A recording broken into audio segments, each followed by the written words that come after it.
Hi friends, I Mahesh, educator and Unacademy యాప్ని ఫ్రీగా download చేసుకోండి. డిస్ప్లే మీద కనబడుతున్న ఈ లింక్ని కింద డిస్క్రిప్షన్ బాక్స్లో ఇవ్వడం జరిగింది. ఆ లింక్ని మీరు క్లిక్ చేయడం ద్వారా మమ్మల్ని ఫాలో చేయవచ్చు. అండ్ మేము అర్థమెటిక్స్ అండ్ రీజనింగ్ నుంచి ప్రతి టాపిక్ పైన షార్ట్కట్స్తో కూడిన ట్రిక్స్ని అప్లోడ్ చేయడం జరుగుతుంది. ఛానల్ యొక్క అప్డేట్స్ని పొందాలనుకుంటే సబ్స్క్రైబ్ బటన్ పైన క్లిక్ చేయండి, పక్కనున్న బెల్ ఐకాన్ పైన క్లిక్ చేయండి. థర్డ్ మెథడ్ ఏంటంటే డెసిమల్ సిస్టమ్ అండి. సో ఈ నెంబర్ని మనం ఈజీగా ఐడెంటిఫై చేయొచ్చు. ఎట్లా అంటే క్వశ్చన్లో కంపల్సరీ పాయింట్స్ ఉంటాయి, అది ఫస్ట్ క్లూ. సో పాయింట్స్ కూడా ఏ విధంగా ఉంటాయి అనేది కూడా మనం ఒక ఎగ్జాంపుల్ డిస్కస్ చేద్దాం. సో ఇంక్రిమెంట్ డిక్రిమెంట్ అంటే తగ్గడం పెరగడం, అది తక్కువ చేయించడం. సో ఒకేసారి చేంజ్ అయినప్పుడు మనం మల్టిప్లికేషన్ చెప్పాను. ఇప్పుడు వచ్చేసి డెసిమల్ అంటున్నాం. సో డెసిమల్ ఎట్లా ఉంటాయంటే అండ్ క్వశ్చన్లో కంపల్సరీ పాయింట్స్ రావడం జరుగుతుంది. ఆ పాయింట్స్ కూడా మనకి ఐడెంటిఫై చేయడానికి అనుకూలంగా ఉంటాయి. ఫర్ ఎగ్జాంపుల్ ఒక క్వశ్చన్ తీసుకుందామండి. ఇక్కడ మనకి డెసిమల్ సిస్టంలో 10, 5, 5, 7.5, 15, 37.5 అండ్ నెక్స్ట్ నెంబర్ వాట్.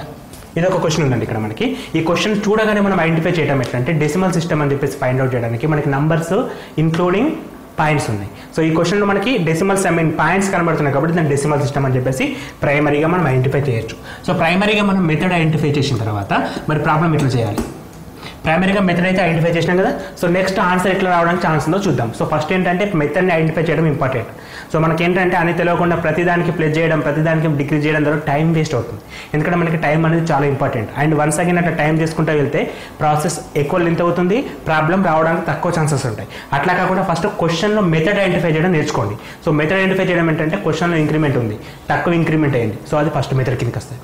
ఎక్కువ ఒక్కసారి ఇంక్రిమెంట్ అయింది, అప్పుడు మనం మల్టిప్లికేషన్ సైడ్ వెళ్ళాలి. సో క్వశ్చన్లో పాయింట్స్ కనబడుతున్నాయి, అది ఇన్ బిట్వీన్ పాయింట్స్ అంటే కొన్ని పాయింట్స్ ఉన్నాయి, కొన్ని నెంబర్స్ ఉన్నాయి, అప్పుడు మనం డెసిమల్ సైడ్ రావాలి. సో ఇప్పుడు డెసిమల్ సైడ్ వచ్చిన తర్వాత ఇక్కడ మనకి 10 ఉంది, నెక్స్ట్ నెంబర్ 5 ఉంది. 10 to 5 ఎట్లా వస్తుందో గమనించాలి. ఫస్ట్ మనం 10 నుంచి 5 ఎట్లా వస్తుంది, మ్యాక్సిమం ఇంటూ 0.5 అంటే సగం చేస్తే 5 వస్తుంది. 10లో సగం 5 అండి. సో దాన్ని మనం సగాన్ని మల్టిప్లికేషన్ ద్వారా చూపిద్దాం. ఎందుకంటే ఇక్కడ మనకి 15 నుంచి 37 అంటే చేంజ్ ఎక్కువ ఉంది కాబట్టి మనం పాయింట్స్ వైజ్ వచ్చేస్తున్నాం. సో మనం ఇలా కంపల్సరీ డెసిమల్ సిస్టమ్లో మల్టిప్లికేషన్ అనేది ఈజీ మెథడ్ అనమాట. సో ఇక్కడ మనకి సెకండ్ వచ్చేసరికి 5 into 5 అంటే ఇంటూ 1 చేస్తున్నాం. నెక్స్ట్ చూడండి 5 టేబుల్లో 7.5 ఎప్పుడు వస్తుంది, 5 into 1.5 చేస్తే 7.5 వస్తుంది. మనకి ఏం లేదండి, మల్టిప్లికేషన్స్ రావాలంటే టేబుల్స్, అడిషన్స్, సబ్స్ట్రాక్షన్స్ ఫాస్ట్గా ఉండాలి. అట్ ద సేమ్ టైం స్క్వేర్లు, క్యూబ్ల మీద మంచి గ్రిప్ ఉండాలండి. అట్లీస్ట్ ఒక 30 స్క్వేర్లు, 10-15 క్యూబుల వరకు నోటెడ్ ఉంటే మీరు ఈ సిరీస్ని ఈజీగా చేయగలుగుతారు. ఈ 6 ట్రిక్కులతో అండి. ఈ 6 ట్రిక్కులతో ఎటువంటి ఎగ్జామ్ మీరు మళ్ళీ ఏ ఎగ్జామ్ అయినా సరే బ్యాక్ సైడ్ చూడనవసరం లేదు, కంపల్సరీగా చేయడానికి ఛాన్స్ ఉంటుంది. కాబట్టి మీకు ఒక 30 స్క్వేర్లు, 15 క్యూబులు, ఒక 20 టేబుల్స్ ఫాస్ట్గా రాగలిగితే అండ్ అడిషన్, సబ్స్ట్రాక్షన్ స్పీడ్గా చేయగలిగితే అన్ని రకాలుగా ఉపయోగపడతాయి. మ్యాథ్స్లో నంబర్ సిస్టంలో సింప్లిఫికేషన్ ఉంటుంది, అక్కడ కూడా ఇవే అవసరం మనకి. సో ఇప్పుడు మనం ఎక్కడ ఉన్నాం క్వశ్చన్లో 10 నుంచి 5 అనేది 0.5 చేస్తే వచ్చింది, 5 నుంచి 5కి ఇంటూ 1 చేస్తే వచ్చింది, 5 to 7.5కి ఇంటూ 1.5 చేస్తే వచ్చింది. గమనించండి 0.5, 1, 1.5 ఇప్పుడు ఏమొస్తుంది, ఇంటూ 2 చేస్తే రావడానికి ఛాన్స్ ఉంది. 7.5 into 2 15, of course correct. 15 into 35 అంటే ఇంటూ 2.5 ఇంటూ 2.5 చేస్తే 37.5 వస్తుంది. మ్యాచ్ అయిందా, ఎందుకంటే 15 to 30, 0.5 అంటే 7.5, 37.5 ఓకే రైట్. ఇంటూ 3 చేసినప్పుడు ఇంటూ 3 చేస్తే ఏమవుతుంది, 37.5 into 3 into 5 15, 3 into 7 21 plus 1 22, 3 into 3 9 plus 1 11. So మన ఆన్సర్ ఎంత, 112.5 అనేది ఆన్సర్ వస్తుంది. అంటే 112.5 అనేది మనకు కావాల్సిన ఆన్సర్. సో మనము అట్లా తెలియక ఏదో గెస్ ప్రకారం అరే ఇక్కడ ఒకటి నంబర్ ఉంది, ఒకటి పాయింట్ ఉంది, ఒక నంబర్ ఉంది, ఒక పాయింట్ ఉంది, నెక్స్ట్ నెంబర్ వచ్చే ఛాన్స్ ఉందని చెప్పి ఆలోచించద్దు. అది ఇంపార్టెంట్. డెసిమల్లో మనం ఫస్ట్ ఐడెంటిఫై చేసినాక మెథడ్ ఐడెంటిఫై చేసిన తర్వాత మల్టిప్లికేషన్ ట్రై చేయండి. సో మల్టిప్లికేషన్లో ఈజీగా రావడానికి ఛాన్స్ ఉంటుంది. ఇది థర్డ్ మెథడ్. దీన్ని మనం ఏమని చెప్తున్నాం, డెసిమల్ మెథడ్ అని చెప్పి అంటున్నాం. సో డెసిమల్ మెథడ్ తర్వాత ఫోర్త్ మెథడ్ అండి. సో ఫోర్త్ మెథడ్లో మనకి ఏమి ఇచ్చాడు ఇక్కడ, complete divisible method. So complete divisible అంటే ఒక నెంబర్కి ఇంకో నెంబర్ అనేది ఖచ్చితంగా ఫ్యాక్టర్ అయి ఉండాలి. సో నెంబర్ అనేది పక్క డివిజిబుల్ కావాలి. సో ఫస్ట్ థింగ్ ఏంటంటే కంప్లీట్ డివిజిబుల్ మెథడ్లో ఒక ఎగ్జాంపుల్తో క్లియర్గా ఎక్స్ప్లెయిన్ చేద్దాం. ఒక ఎగ్జాంపుల్ నేను రాస్తున్నాను చూడండి ఒకసారి. ఇక్కడ 12, 18, 45, 180, అండ్ నెక్స్ట్ నెంబర్ వాట్. ఇప్పుడు ఇంకొక క్వశ్చన్ రాసామండి ఇక్కడ మనం. So 12, 18, 45, 180 next number what. So complete divisible మెథడ్ని మనం గుర్తుపట్టాలంటే అంటే క్వశ్చన్ని ఐడెంటిఫై చేయడానికి ఫస్ట్ నెంబర్ని సెకండ్ నెంబర్ని ఖచ్చితంగా డివిజిబుల్ అవుతుందండి. అంటే first number by second number అనేది కంపల్సరీగా డివిజిబుల్ అవుతుంది. ఫస్ట్ రూల్ అంటే 12 ఇక్కడ 12 కానీ 24 కానీ ఏదైనా కానీ ఉండనివ్వండి, ఫస్ట్ నెంబర్ సెకండ్ నెంబర్ తోటి కంపల్సరీ ఫ్యాక్టర్ అయి ఉంటుంది. ఇది ఫస్ట్ థింగ్ అండి. So that must B maximum కేసులో కూడా 1 ఉంటుంది. సో మ్యాక్సిమం కేసులో మనం చాలా ఎగ్జాంపుల్స్ గమనించాం. మ్యాక్సిమం కేసులో 12/12, 6/6, 1/1, 3/3 అట్లా ఉంటుంది అనమాట. సో అట్లా చూడగానే మనకి ఏం మెథడ్ గుర్తుకు రావాలి? కంప్లీట్ డివిజిబుల్ మెథడ్ గుర్తుకు రావాలి. So once complete divisible method గుర్తుకొచ్చిన తర్వాత మల్టిప్లికేషన్ ట్రై చేయాలి. ఇప్పుడు సో మనం అడిషన్ కానీ సబ్స్ట్రాక్షన్ కానీ ట్రై చేయకుండా డైరెక్ట్గా మల్టిప్లికేషన్ సైడ్ రావాలి. సో మల్టిప్లికేషన్ సైడ్ వచ్చిన తర్వాత 12 నుంచి 12 ఎట్లా వస్తుంది? ఇంటూ 1 చేస్తే వస్తుంది. ఓకే కదా? 12 to 12 అంటే ఇంటూ 1 చేస్తే వచ్చింది. ఇప్పుడు 12 to 18 అంటే 12 టేబుల్లో 18 వస్తుందా? వస్తుంది. ఎప్పుడు వస్తుంది? ఇంటూ 1.5 చేస్తే వస్తుంది. ఇంటూ 1.5 చేస్తే వచ్చింది. అదేవిధంగా మనకి 18 to 45 ఉంది. 18 to 45 ఎప్పుడు వస్తుంది? 18 టేబుల్లో 45 అనేది మనకి ఇంటూ 2.5 చేస్తే వస్తుంది. ఇంటూ 2.5 చేసినప్పుడు 45 వస్తుంది. సో 45 నుంచి 180 ఎప్పుడు వస్తుంది? మళ్ళీ ఇంటూ 4 చేస్తే వస్తుంది. సో బాగుంది. ఒకసారి గమనిద్దాం ఇంక్రిమెంట్ ఎట్లా ఉంది ఇక్కడ. సో 1, 1.5, 2.5, 4 అంటే ఇప్పుడు నెక్స్ట్ ఏ నెంబర్ తోటి మల్టిప్లికేషన్ చేయాలి? ఇది ఇప్పుడు మనకు డౌట్ వస్తుందండి.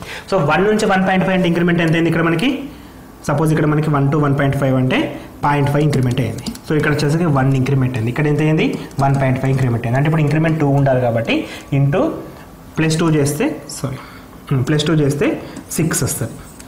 +2 చేస్తే మనకి 6 వస్తుంది. అంటే ఇప్పుడు మనం నెక్స్ట్ నెంబర్ దేనితో ఇంటూ చేయాలి?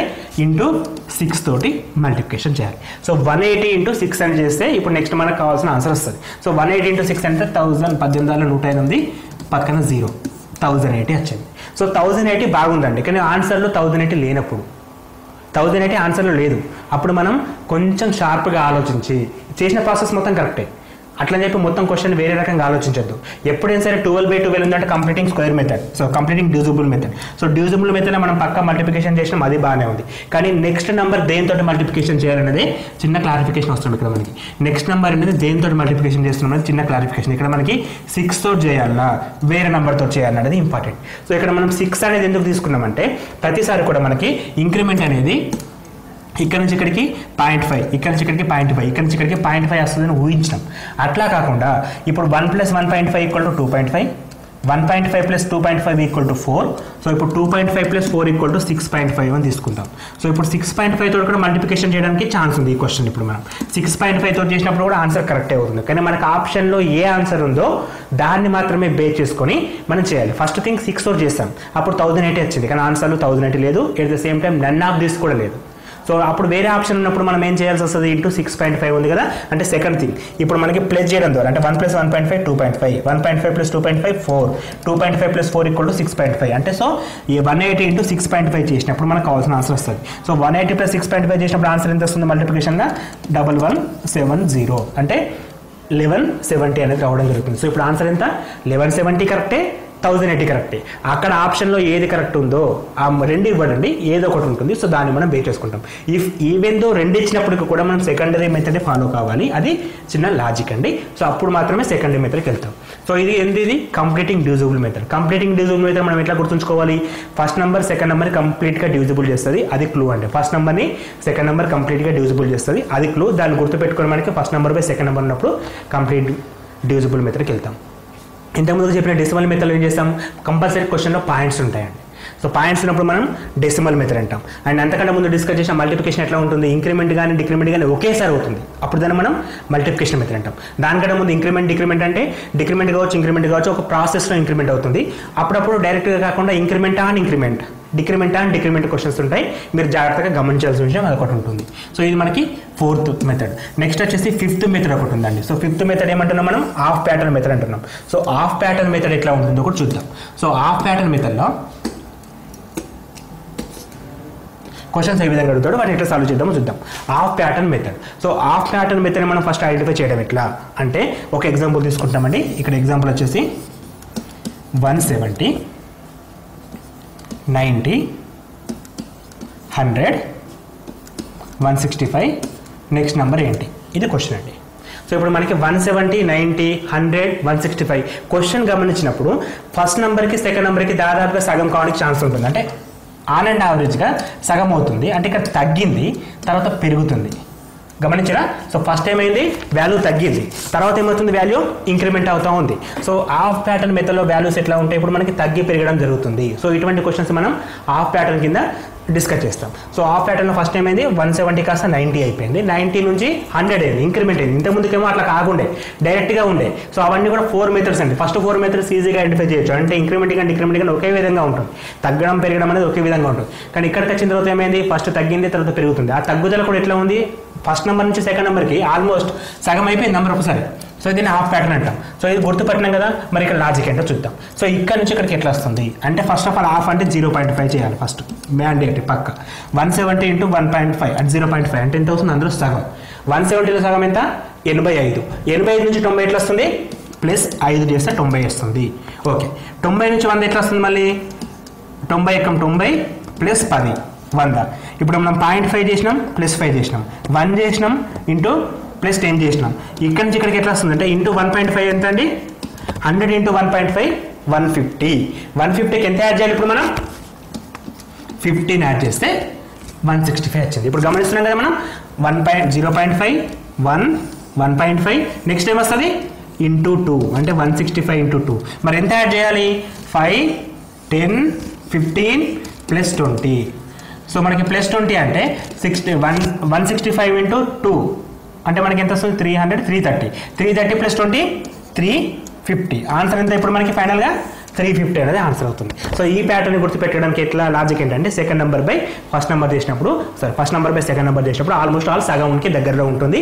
దీన్ని మనం హాఫ్ ప్యాటర్న్ మెథడ్ అంటాం, హాఫ్ ప్యాటర్న్ మెథడ్ అని చెప్పేసి అంటాం. ఇది 5th మెథడ్ అండి. మరి coming to 6th method. So 6th method చాలా ఈజీగా గుర్తుపెట్టచ్చు, కానీ చేయడం మాత్రం కొంచెం కష్టం అండి.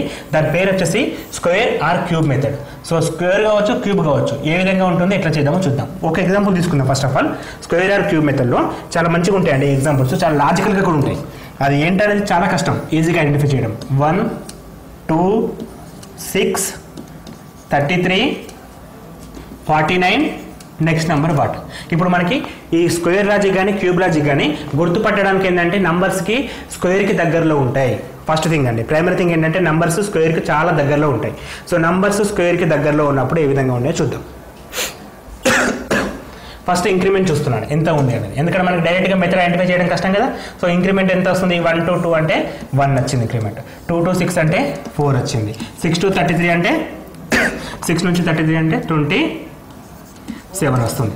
సో ఇక్కడ నుంచి ఇక్కడ మనకి 16 వస్తుంది. మరి ఇంక్రిమెంట్ అనేది కరెక్ట్గా ఉందా, ఫస్ట్ 1 ఉంది, 4 ఉంది, 27 ఉంది, తర్వాత ఏమైంది, డ్రాప్ అయింది, ఇంక్రిమెంట్ ఏమైంది, డ్రాప్ అయింది. సో ఇప్పుడు మనం గమనించాలి, ఫస్ట్ మనకి 4 అంటే 2 స్క్వేర్, ఇది పక్కా అండి. 3 అంటే 2 క్యూబ్, ఇది పక్కా, వేరే ఆప్షన్ లేదు మనకి. స్క్వేర్ ఆర్ క్యూబ్ మెథడ్లో ఇది 4 స్క్వేర్. చూడండి ఒకసారి, 1 అంటే 1 స్క్వేర్ కావచ్చు, 1 క్యూబ్ కావచ్చు, కానీ 4 అంటే మాత్రం 2 స్క్వేరే, 27 అంటే 3 క్యూబే, 16 అంటే 4 స్క్వేరే. ఒకసారి గమనించండి, ఇక్కడ స్క్వేర్, ఇక్కడ క్యూబ్, ఇక్కడ స్క్వేర్, నెక్స్ట్ వచ్చి ఏమొస్తుంది, పక్క క్యూబ్ వస్తుంది. సో దాన్ని బేస్ చేసుకుని దీనికంటే ముందు ఉండేది ఏంది, ఇది కాదు, 1 క్యూబ్ అవుతుంది. సో 1 అంటే 1 cube, 2 square, 3 cube, 4 square. So దాన్ని బేస్ చేసుకుని నెక్స్ట్ ఏం కావాలి, ఇప్పుడు 5 క్యూబ్ ఆడ్ కావాలి. సో 5 క్యూబ్ అంటే ఎంత, 125. 125 ప్లస్ 49 యాడ్ చేస్తే మనకి ఆన్సర్ ఎంత వస్తుంది, 174 రావడం జరుగుతుంది. ఇది మనకి 6th method, square or cube method. చాలా లాజికల్గా ఉంటుందండి. కొంచెం గమనించి ఒక 10 నుంచి ప్రతి మెథడ్ పైన 10 నుంచి 15 ఎగ్జాంపుల్స్ మీరు ప్రాక్టీస్ చేస్తే ఎటువంటి ఎగ్జామ్ అయినా సరే with in fraction of seconds, 30 seconds 20 seconds అప్పుడు ఆన్సర్ చెప్పచ్చు. ఎటువంటి క్వశ్చన్ కూడా మనం విడిచిపెట్టడానికి ఛాన్స్ లేకుండా, ఎందుకంటే చాలా క్రూషియల్ అండి సిరీస్ అనేది. మనం బ్యాంక్ ఎగ్జామ్లో కానీ ఆర్ఆర్బీ ఎగ్జామ్లో కానీ చాలా అంటే చాలా క్రూషియల్. వీటిని కరెక్ట్గా ఎవరైతే చేస్తారో వాళ్ళకి జాబ్ రావడానికి ఎక్కువ ఛాన్స్ ఉంటుంది. కాబట్టి మీరు రీజనింగ్లో చాలా కష్టమైన విషయం ఏంటంటే సిరీస్ అండి. ఇది మాత్రం 100% ఒప్పుకోవాల్సిందే, ఎందుకంటే మనకి అర్థమైతేనే చేయగలుగుతాం. ఆ టైంలో లాజిక్ వచ్చినప్పుడు మాత్రమే చేయగలుగుతాం. కాబట్టి ఆ లాజిక్ని వెతకలాడడానికి మనకి 6 రకాల మెథడ్స్ ఉంటాయి. సో ఈ 6 మెథడ్స్ తప్ప వేరే మెథడ్స్ ఉండవండి, ఇది 100% షూర్. సో ఈ 6 మెథడ్లకైనా మీరు క్వశ్చన్ని ఐడెంటిఫై చేయడం first thing. So question identify చేయడానికి ఏం చేస్తున్నాం, ఇంక్రిమెంట్ డిక్రిమెంట్ మెథడ్ అంటున్నాం. సో ఇంక్రిమెంట్ డిక్రిమెంట్ మెథడ్ అంటే క్వశ్చన్ నెంబర్ టు నెంబర్ రాస్తున్నాం కదా, ఇంక్రిమెంట్ ఉంటే ఇంక్రిమెంట్, డిక్రిమెంట్ ఉంటే డిక్రిమెంట్. ఏ విధంగా అవుతుందంటే ఒకేసారి కాదు, నార్మల్గా వెళ్తుంది, అంటే ఒక స్కోప్ మెయింటైన్ చేస్తుంది. దాన్ని మనం ఫస్ట్ మెథడ్గా ఐడెంటిఫై చేయాలి. ఈ స్కోప్ అనేది ఒకేసారి ఇంక్రిమెంట్ అయిందనుకో దాన్ని మనం మల్టిప్లికేషన్ మెథడ్ అంటాం. Third decimal. ఈ క్వశ్చన్ ఐడెంటిఫై చేయడం చాలా ఈజీ. డెసిమల్ అంటే నంబర్లో ఖచ్చితంగా ఒక పాయింట్ ఉంటుంది, నంబర్స్ ఉంటాయి, పాయింట్స్ ఉంటాయి. సో దాన్ని మనం డెసిమల్ మెథడ్ అంటాం. కంప్లీటింగ్ డివిజిబుల్ మెథడ్ ఏంటంటే ఫస్ట్ నెంబర్ సెకండ్ నెంబర్ ఖచ్చితంగా డివిజన్ చేస్తుంది. సో అప్పుడు ఏం చేస్తున్నాం, మల్టిప్లికేషన్లో 0.5 అవుతుందా 1 అవుతుందా యాడ్ ఎంత ఉందో చూస్తాం. So next half pattern method ఏంటంటే ఫస్ట్ నెంబర్కి సెకండ్ నెంబర్కి డిఫరెన్స్ అనేది సగానికంటే తక్కువ ఉంటుంది. ఈ విషయం గమనించాలి. సో ఎందుకంటే ఫస్ట్ డిక్రీజ్ అవుతుంది, తర్వాత ఇంక్రీజ్ అవుతుంది. దాన్ని హాఫ్ ప్యాటర్న్ అంటే ఒకసారి తగ్గడం, ఒకసారి పెరగడం, తగ్గడం పెరగడం ఉంటుంది. దాన్ని మనం హాఫ్ ప్యాటర్న్ అంటాం. అండ్ స్క్వేర్ ఆర్ క్యూబ్ ఎట్లా ఉంటుందంటే ఇంక్రిమెంట్ రాస్తాం కదా, ఇంక్రిమెంట్స్ అనేది that must be squares or క్యూబ్స్లో ఉంటాయి. ఇది మనకి లాస్ట్ మెథడ్, 6th మెథడ్.